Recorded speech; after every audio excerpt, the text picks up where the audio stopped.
가을이 깊어가고 있습니다. 은혜롭고 멋진 시가 있어서 한 편 소개를 좀 해드릴까 합니다. 가을에는 기도하게 하소서.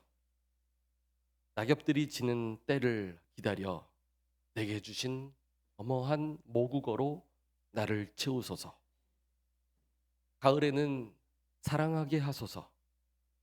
오직 한 사람을 택하게 하소서. 가장 아름다운 열매를 위하여 이 비옥한 시간을 가꾸게 하소서. 가을에는 홀로 있게 하소서. 나의 영혼 부비치는 바다와 백합의 골짜기를 지나 마른 나뭇가지 위에 다다른 까마귀 같이. 심오한 시입니다. 김현승님의 가을의 기도라는 시예요. 여기에는 이 기독교인인 이 시인의 인생관이 담겨 있는 것 같습니다. 그래서 가을을 맞아 이 시인이 이 계절은 기도하는 계절이 되게 하여 주옵소서, 그렇게 시를 기록한 것이죠. 그런데 어떻게 기도하느냐? 낙엽들이 지는 때를 기다려 내게 주신 겸허한 모국어로 나를 채워달라고 기도를 합니다. 참 심오합니다. 낙엽이 질 때 겸허한 모국어로 나를 채우소서. 이게 무슨 뜻인지 이해가 안 돼서 제가 몇 번이고 다시 읽어보았습니다. 낙엽이 질 때 겸허한 모국어로 나를 채우소서. 겸허한 모국어. 이 모국어는 겸손하게, 나에게 가장 익숙한 언어, 몸에 배어있는 언어가 모국어겠죠. 겸손하게 자신의 본질적인 그 내면, 자신의 영혼 깊은 곳을 채워달라는 시적인 표현인 것 같습니다. 낙엽이 지는 깊어가는 가을에 인생의 연약함을 또 그대로 고백하고 있고요. 겸손한 마음으로 자신을 돌아보아서 영혼에 울림이 있는 그런 기도로 자신을 채우고 싶다, 이런 의미일 것입니다. 이 시 속에 상당히 깊은 고독이 느껴지기도 합니다. 구원을 바라는 그 하나님께 두 팔 벌리는 나뭇가지 같이 그런 고독을 표현하기도 합니다. 한 해의 끝을 향해 가는 이 낙엽 지는 때가 기도하는 시간이 되기를 바라고요. 감사하는 시간들이 될 수 있기를 바랍니다. 우리에게도 주를 위해 열매를 맺어가는 그런 비옥한 시간들 될 수 있기를 축복합니다. 이 가을에 특별히 우리가 감사하는 계절이 되기를 바라는데요. 힘차게 1년을 우리가 걸어오지 않았습니까? 2025년도가 이제 약 한 50일 정도 남았습니다. 감사의 고백들을 정리해 보기를 원하는데, 특별히 처음 맞이하는 추수감사절입니다. 무엇을 감사할까? 어떤 것이 감사할까? 떠올려 보면서 따지지 말고 다 감사하자. 모든 것이 감사다. 그런 생각을 하게 됩니다. 함께 그린 교회는 시작부터 복음에 헌신하고 이웃을 돌보며 자녀들을 세워가는 그런 교회 되기를 꿈꾸고 기도합니다. 우리 그린시티 교회를 통해서 함께 그린 교회가 이 비봉 땅에 세워지게 되었습니다. 그리고 그린시티 교회의 아주 신실한 일꾼들이 또 이곳에 헌신하여서 함께 교회를 세워 나가고 있습니다. 지난 5월부터 본격적으로 달려왔으니까 이제 6개월 정도 우리가 이렇게 하나님 앞에 달려오게 되었습니다. 하나님은 함께 그린 교회를 사랑하시고 또 그 과정에서 또 여러 성도님들을 허락해 주셨습니다. 이제 우리 모두가 함께 하나님의 교회를 세워나가고 아름답고 멋진 믿음의 공동체로 그렇게 세워지게 될 줄로 믿습니다. 하나님의 간절한 소원이 있다면 아마 교회가 세워지는 것, 그리고 교회를 통해 또 다른 교회가 세워지는 것 아닐까요? 그래서 예수님은 제자 베드로에게 축복하시면서 이 교회에 대한 개념을 명확하게 말씀해 주셨죠. 너는 베드로라, 내가 이 반석 위에 내 교회를 세우리니 음부의 권세가 이기지 못하리라. 내가 천국 열쇠를 내게 주리니 내가 땅에서 무엇이든지 매면 하늘에서도 매일 것이요, 내가 땅에서 무엇이든 풀면 하늘에서도 풀리리라. 땅에서 매이고 풀리는 그 은혜가 바로 교회를 통해서 이루어지도록 복을 내려 주셨어요. 그러니까 우리가 교회만 잘 이해해도, 교회 생활만 잘해도, 믿음 가지고 교회 생활을 잘 섬겨나갈 수 있으면 땅에서도 풀리고 하늘에서도 풀리는 그런 은혜의 역사가 있게 될 줄로 믿습니다. 아멘. 하나님은 하나님의 나라를 세우기 위해서 교회를 세워 가십니다. 그리고 교회를 통해 하늘의 은혜를 베풀어 주시기를 원하세요. 따라서 오늘 교회를 통해서 또 교회를 세워나가는 하나의 모델을 우리가 같이 바라보기를 원하는데요. 그러면서 동시에 함께 그린 교회가 이렇게 세워지고 이렇게 감사의 고백을 할 수밖에 없구나라는 것을 돌아볼 수 있기를 바랍니다. 오늘 우리는 사도 바울이 2차 전도 여행 때 고린도라는 지역에 이르러 교회를 세운 내용을 우리가 읽었습니다. 약 2년 동안 1차 전도 여행을 하였던 사도 바울, 그런데 곧바로 2차 전도 여행을 나가게 됩니다. 그리고 조금 더 길게 3년간 이 사역을 섬기게 되는데, 이제 마게도냐로 넘어와서 그리스 지역으로 이동하여 복음을 전하는데 가장 마지막 도시인 고린도라는 곳에 바울이 이르게 된 것이죠. 이 고린도라는 지역은 너무나도 중요한 지역이었습니다. 선교적으로는 역시 더더욱 중요한 곳이었습니다. 고린도는 지금의 그리스 지역인데요. 이 고린도의 동쪽에는 터키를 바라보며 에게해 이 바다를 접하고 있었습니다. 그리고 또 이 고린도의 서쪽에는 로마를 향하는 곳이고 이쪽에 아드리안 해를 접하고 있었습니다. 두 개의 바다를 이렇게 끼고 있다 보니까 자연스럽게 무역과 상업이 발달했고 경제의 중심지가 될 수 있었던 것이죠. 많은 돈이 오가는 곳, 많은 사람들이 오가는 곳, 그러다 보니까 안타깝게도 이 고린도는 도덕적으로도 굉장히 타락한 곳이기도 했었습니다. 그 당시에 소아시아 지역에 있었던 에베소라는 도시가 상당히 번화했던 큰 도시였는데요. 그 당시에 에베소의 인구가 약 50만 명 정도 되었었습니다. 굉장히 큰 도시였었죠. 그런데 이 고린도가요, 그 당시에 75만 명 정도 되었으니까 굉장히 더 큰 도시였었던 것을 대략 알 수가 있습니다. 그러다 보니까 경제와 상업이 발달했고 고린도에 많은 외지 사람들이 오가는 곳이었었고 많은 문화들이 그곳에 정착을 하게 되다 보니까 자연스럽게 우상을 섬기는 문화, 죄악의 문화들, 악독의 문화들이 자리 잡게 되었습니다. 고린도는 안 그래도 이 그리스의 헬레니즘의 중심지로 과학과 학문도 발달을 했지만 그리스 신화, 우리가 알고 있는 그 신화, 미신에 대한 그 신화의 의존도가 높은 지역이었습니다. 온갖 우상과 물질과 인본주의가 섞여져 있는 악독한 도시가 되어 있었던 것이죠. 바로 그곳에 사도 바울이라는 사람이 먼 여정길에 도착하여 복음을 전하고 교회를 세우게 된 것입니다. 가장 타락한 곳이었지만 가장 복음이 필요한 곳이었기 때문에 그렇습니다. 사도 바울을 통해 고린도의 교회가 세워졌고 바울은 1년 6개월 동안 고린도에 머물면서 복음을 전하게 되었습니다. 그것이 오늘날의 교회들에게도 의미 있게 적용이 되는 것을 보게 됩니다. 첫 번째로 교회가 세워지는데 우리는 의미 있게 교회의 동역자들이 함께 세워졌다라는 것을 우리가 볼 수 있게 됩니다. 당시는 로마 제국의 4대 황제인 이 글라우디오 황제가 있었습니다. 이 황제가 로마에 살고 있었던 유대인들을 핍박을 하게 됩니다. 그 가운데 아굴라와 브리스길라 부부가 있었어요. 이들도 유대인이었습니다. 그러다 보니 로마에서 핍박을 받아 쫓겨나게 되죠. 그리고 로마를 벗어나 고린도로 가게 된 것입니다.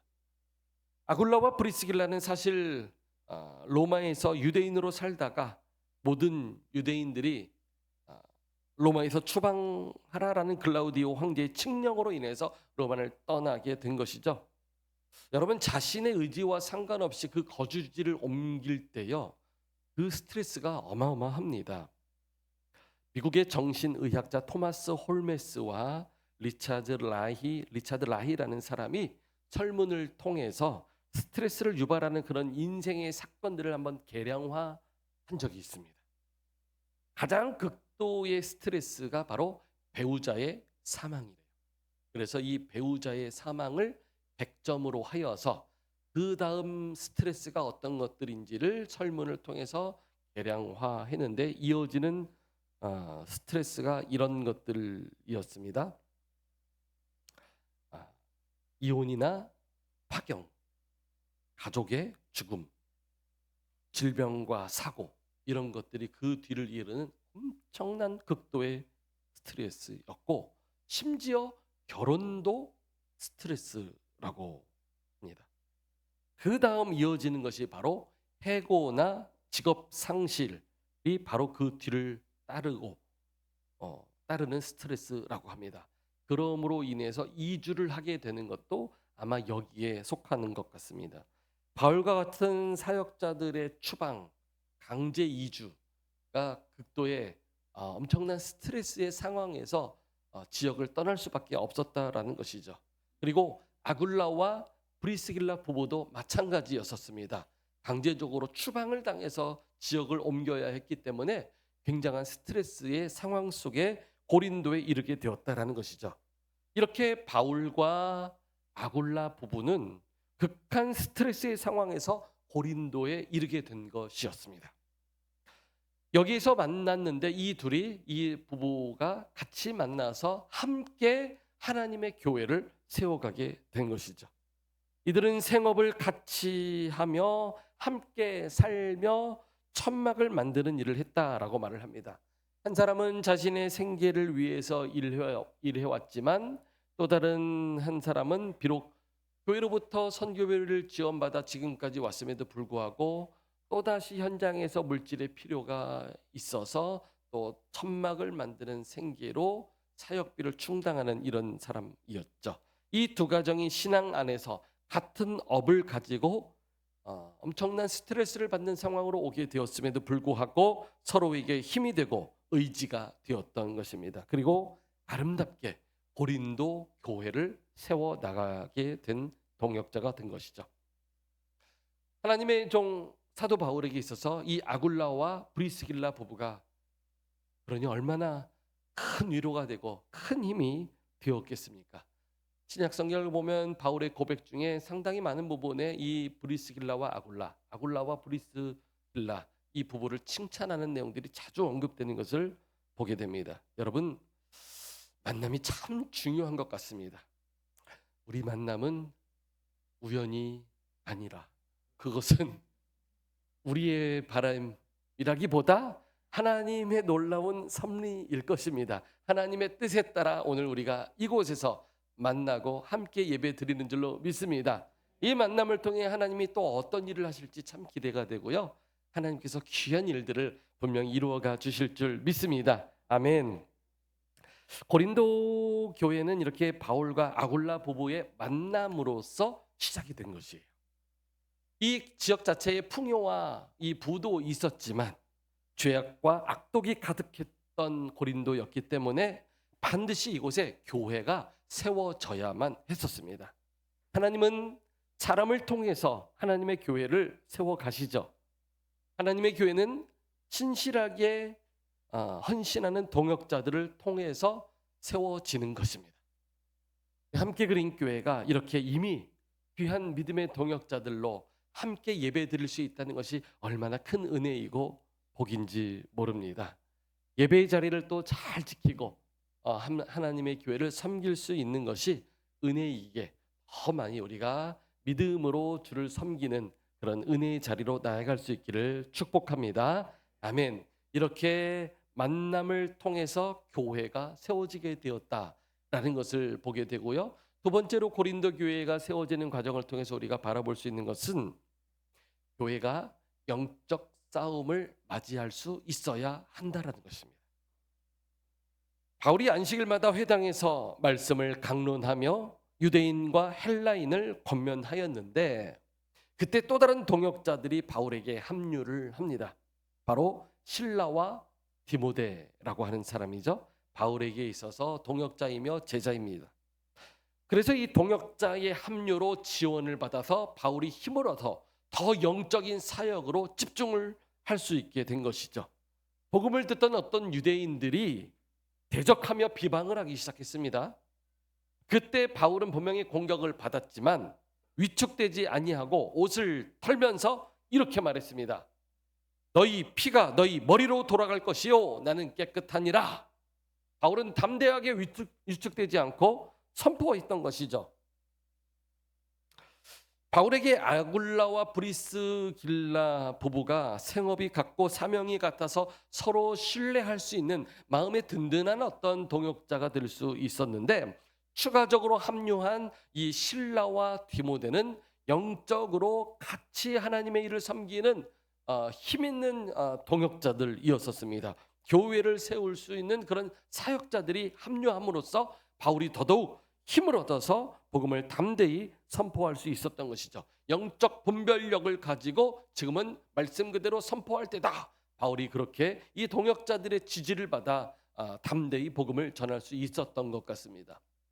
아마 모르긴 몰라도 바울이 정말 많은 교회를 세우고 위대한 하나님의 도구로 쓰임을 받았는데 이 고린도에서 합류한 사역자들, 고린도에서 만난 브리스길라와 아굴라 부부, 또 고린도 교회가 세워지면서 만나게 된 성도들, 이러한 만남 때문에, 이러한 동역자들 때문에 바울이 힘있게 하나님의 도구로 쓰임 받지 않았나 싶습니다.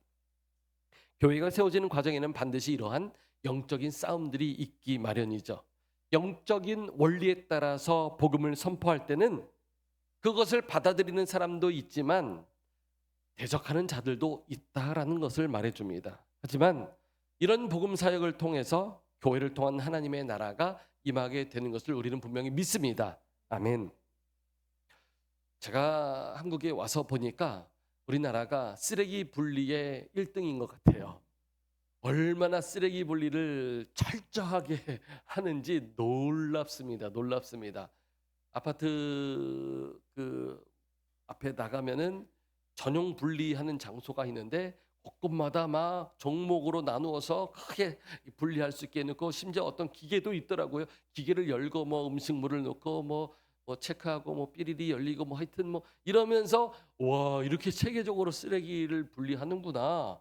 심지어는 집안에서도 또 분리가 이미 시작되는데 우연히 제가 TV를 보다 보니까 쓰레기를 음식물 처리하는 그 기계가 있는데 얼마나 자랑을 하는지 몰라요. 다른 제품들보다 훨씬 더 잘 처리가 되고 깔끔하고 편리합니다. 뭐 어쩌고 저쩌고 하는데 집안에서도 이거를 철저하게 이렇게 쓰레기를 처리하고 분리하고 온 동네에서도 이렇게 하는구나. 왜 이렇게까지 해야 되지?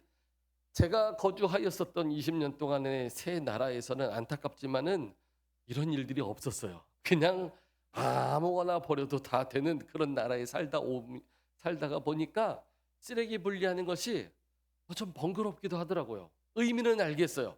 너무 귀한 일이죠. 환경을 위해서도 우리의 건강을 위해서도 해야 될 일이지만 굉장히 귀찮고 번거롭고 심지어 지저분하기도 하고 좀 짜증나기도 하고 서로 미루잖아요. 네가 해, 내가 해, 다음에 해. 그러다가 더 지저분해지고 막 이런 것들이 있는데 그럼에도 불구하고 우리가 참여하는 일은 우리의 불편함도 있지만 이것으로 인해 우리 가족이 위생적이고 깨끗해지고 우리의 마을이 깨끗해지고 우리의 나라가 더 나아가 세상에 환경적으로 더 깨끗해질 수 있는 좋은 환경에 참여할 수 있다면은 해야죠.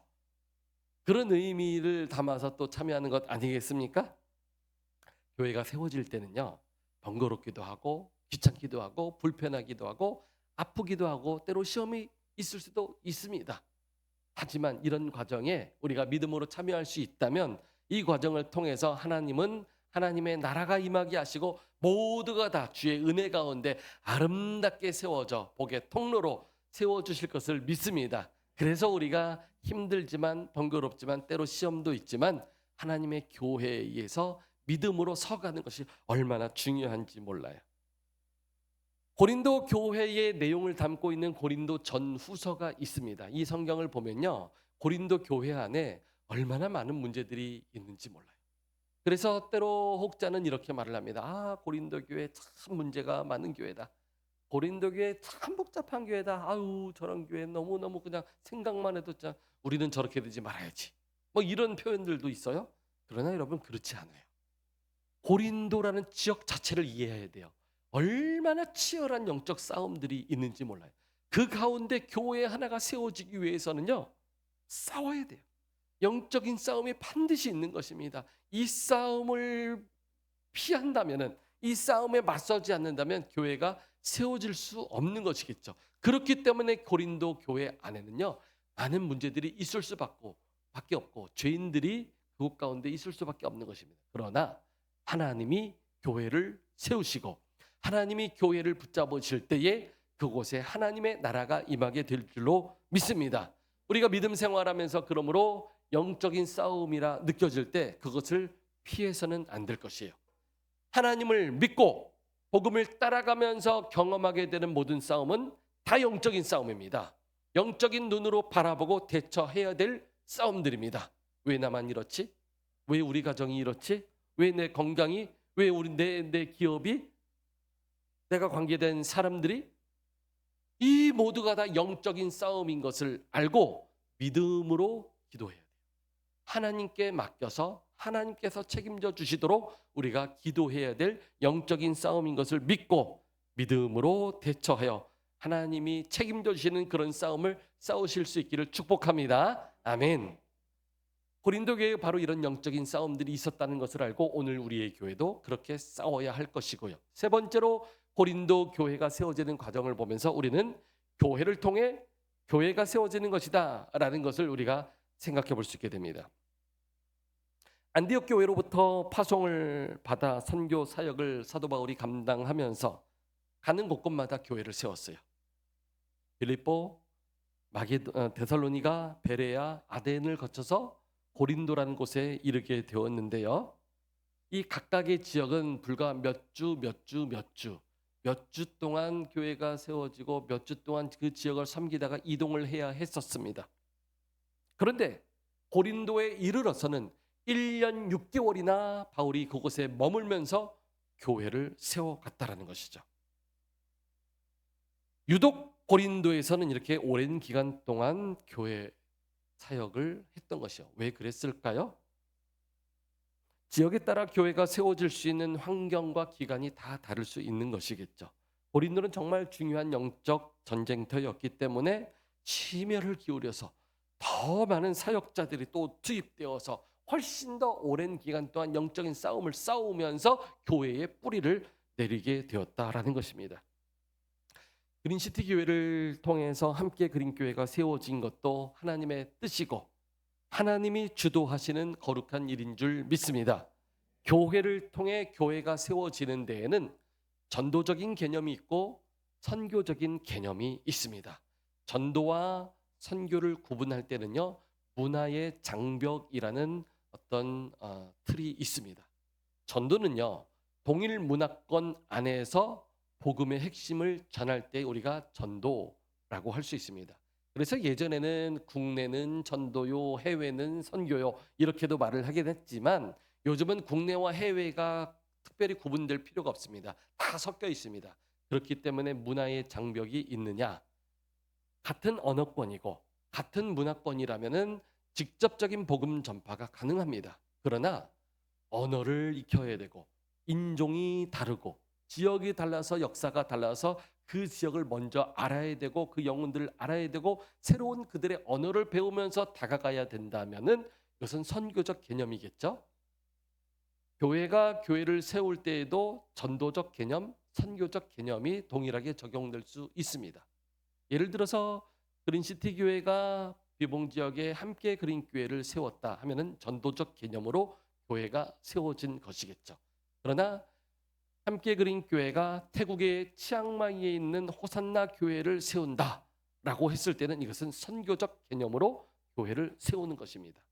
지금 고린도 교회는 안디옥 교회의 파송을 받아서 전혀 다른 지역으로 사역자가 건너가 교회를 세우는 것이니 선교적 개념으로 교회가 세워진다라고 볼 수 있는 것이겠죠. 여러분 주보 2면을 보시면 함께 그린 교회가 섬기는 선교의 사역 세 가지가 기록이 되어 있습니다. 표기가 되어 있습니다. 하나님께서 부족하지만 저희 가정을 통해서 지금까지 이를 이루셨던 선교지 사역들입니다. 그 중에 라미차 선교회가 있는데 중국 선교를 위해서 중국인을 훈련시켜 세우고 그들을 통하여 교회를 세우게 하는 사역들입니다. 완전히 다른 문화권의 선교 사역이겠죠. 이 사역을 위해서도 여러분 기도 많이 해주시길 바랍니다. 하나님이 때가 허락하시면 또 같이 은혜를 나누는 시간이 분명히 있을 것입니다. 치앙마이의 호산나 교회가 세워졌습니다. 어렵게 1년 4개월 전에 그 땅에 또 하나의 교회가 세워졌고 또 제가 그 사역을 섬기다가 왔습니다. 태국 성도들이 믿음으로 일어나 교회를 통해서 태국의 하나님의 나라를 세워갈 수 있도록 여러분 치앙마이 호산나 교회를 위해서 기도해 주시길 바랍니다. 그리고 치앙라이에 금성 다민족 교회가 있습니다. 태국에 속해 있는 땅이지만 그곳에는 여러 중국계 민족들이 함께 공존하여 교회를 섬기고 있는 교회입니다. 주의 은혜가 임하여 교회가 세워지고 마을이 변화되고 자녀들이 주님 앞에 돌아오게 되는 놀라운 역사들이 지금도 일어나고 있는데요. 마을이 변화되어 각 민족에게 주의 사랑이 흘러갈 수 있도록 여러분 주보를 보시면서도 그렇게 기도해 주시면 좋겠습니다. 분명히 머지않아서 또 저희가 그곳에 방문하여 함께 섬기고 그곳의 사역자들도 이곳으로 와서 함께 은혜를 나누는 그런 때가 있을 것입니다. 때가 되면은 하나님께서 길을 열어주실 텐데 마태복음 28장에서 말씀하신 것처럼 주님의 명령을 우리는 기억합니다. 그러므로 너희는 가서 모든 민족을 제자로 삼아 아버지와 아들과 성령의 이름으로 세례를 베풀고 내가 너희에게 분부한 모든 것을 가르쳐 지키게 하라. 명령입니다. 주의 명령입니다. 교회들에게 주신 명령입니다. 모든 민족을 제자로 삼아 모든 민족과 족속과 방언 그들에게 가서 복음을 전할 수 있어야 하는 것이죠. 교회의 대사명은 이렇게 복음을 들고 선교로 전도로 나아가야만 하는 것입니다. 바울과 사역자들이 어렵고 힘든 상황 속에서도 하나님의 교회를 위해 헌신하며 고린도 교회를 세워나가는 것입니다. 영적인 싸움도 있었지만 밤의 환상 가운데 하나님께서 주님께서 바울에게 말씀하셨습니다. 두려워하지 말며 침묵하지 말고 말하라. 내가 너와 함께 있으며 어떤 사람도 너를 대적하여 해롭게 할 자가 없을 것이니 이는 이 성중에 내 백성이 많음이라. 이 성중에 내 백성이 많음이라. 아멘. 주님의 이 말씀이 울림이 되어서 그 지역을 붙잡아 주시는 것이에요. 이 비봉 땅에 내 백성이 많음이라. 아멘. 하나님이 찾으시는 영혼들이 분명히 있다는 것이죠. 하나님의 교회가 그 일을 위탁받아 감당해야 되는 것입니다. 이 성중에 내 백성이 많음이라. 이 말씀 때문에 지금도 선교사님들은 어렵고 힘들지만 전혀 다른 문화권으로 가서 언어를 배우고 문화에 익숙해지며 그들 앞에 복음을 제시하며 그 성중에 주님 찾으시는 백성들 찾아내는 그런 사역들을 하고 있는 것입니다. 여러분 이 감사의 계절에 함께 그린 교회가 세워져서 6개월 동안 이렇게 달려왔는데 얼마나 풍성한 은혜를 이렇게 허락해 주셨는지 몰라요. 그런데 더 감사한 것은 함께 그린 교회는 시작될 때부터 세워질 때부터 복음 앞에 헌신된 교회, 사명을 기억하는 교회, 그래서 자녀들과 우리 성도들, 이웃들을 섬기는 교회로 꿈을 가지고 서게 하신 것이 너무나도 감사한 일입니다. 믿으십니까? 그렇게 함께 그린 교회가 세워질 수 있기를 바랍니다. 그래서 하나님의 영광을 드러내는 교회가 되기를 원합니다. 주께서 맡기신 복음 사역을 사명을 감당하는 교회로 시작하게 하신 것이 감사할 뿐입니다. 지금도 하나님은 교회를 통해서 교회를 세워가고 계십니다. 그 위대한 일에 오늘 우리를 부르셔서 사용해 주심에 감사드리는 것이죠. 우리는 고린도 교회 모델을 보면서 일꾼들을 만나게 하시고 동역자들을 만나게 하시고 서로 한 공동체 안에서 만나 위로하고 격려하며 영적으로 힘을 실어주며 하나의 공동체로 그렇게 하나의 교회가 세워지도록 주께서 인도해 주시는 줄로 믿습니다. 이 일에 참여된 것이 얼마나 감사한지 몰라요.